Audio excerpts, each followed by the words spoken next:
Therefore, everyone who hears these words of mine and puts them into practice is like a wise man who built his house on the rock. The rain came down, the streams rose, and the winds blew and beat against that house, yet it did not fall, because it had its foundation on the rock.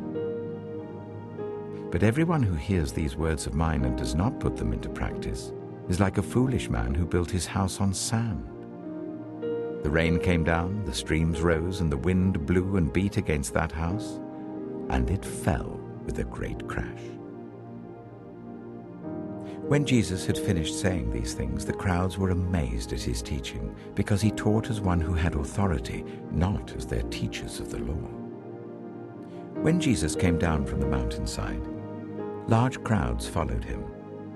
A man with leprosy came and knelt before him and said, "Lord, if you are willing, you could make me clean." Jesus reached out his hand and touched the man.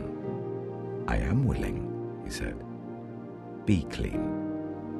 Immediately he was cleansed of his leprosy. Then Jesus said to him, "See that you don't tell anyone, but go, show yourself to the priest and offer the gift Moses commanded as a testimony to them." When Jesus had entered Capernaum, a centurion came to him asking for help. "Lord," he said, "my servant lies at home paralyzed, suffering terribly." Jesus said to him, "Shall I come and heal him?" The centurion replied, "Lord, I do not deserve to have you come under my roof, but just say the word and my servant will be healed. For I myself am a man under authority with soldiers under me. I tell this one, 'Go,' and he goes, and that one, 'Come,' and he comes. I say to my servant, 'Do this,' and he does it." When Jesus heard this, he was amazed and said to those following him, "Truly I tell you, I have not found anyone in Israel with such great faith. I say to you that many will come from the east and the west and will take their places at the feast with Abraham, Isaac, and Jacob in the kingdom of heaven. But the subjects of the kingdom will be thrown outside into the darkness, where there will be weeping and gnashing of teeth." Then Jesus said to the centurion, "Go, let it be done just as you believed it would." And his servant was healed at that moment. When Jesus came into Peter's house, he saw Peter's mother-in-law lying in bed with a fever.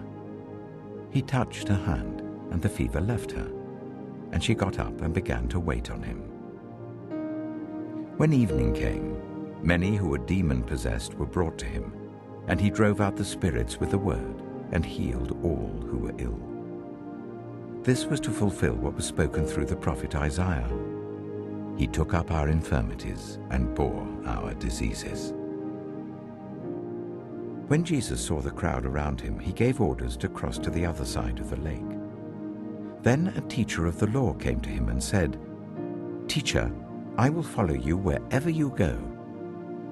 Jesus replied, "Foxes have dens and birds have nests, but the Son of Man has nowhere to lay his head." Another disciple said to him, "Lord, first let me go and bury my father." But Jesus told him, "Follow me, and let the dead bury their own dead."